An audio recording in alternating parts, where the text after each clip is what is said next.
বন্ধুরা, আজকে কাল কার্তিক পুজো ছিল মেয়ের বাড়ি। আজকে সকাল সকাল এসে গেছি পুজো দিতে দক্ষিণেশ্বরে।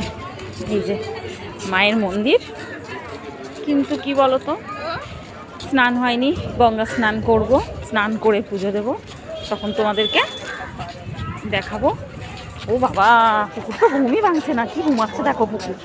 যাই হোক, আমরা যাই এখন, সোজা স্নানের দিকে যাচ্ছি। মেয়ে জামাইও আসছে, কিন্তু ওদের রাস্তা এখনো দেরি আছে। ওরা সবাই বেরিয়েছে, আমরা সকাল সকাল এসেছি স্নান করবো বলে। ওরা একটু সাজুগুজু করছে, বাচ্চা মানুষ, আমরা বুড়ো মানুষ। এই যে আমি আর আমার বুড়োটা চলে এসেছি, দেখতে পাচ্ছ। এই যে সকালবেলা খুব রোদ, এই একটু লিকার চা খেয়ে আসলাম। সরি, আমি খাইনি, ও খেয়েছে। এবার এই যে মায়ের মন্দির, আমরা যাব, স্নান করে তারপর আসছি, তোমাদের সাথে দেখা করব। এই দেখো সকাল সকাল পুজো পুজো ভাইবস সবার মধ্যে। রোদ্দুর উঠে গেছে যদিও, কিন্তু খুব বেলা হয়নি, এখন বাজে 8টা।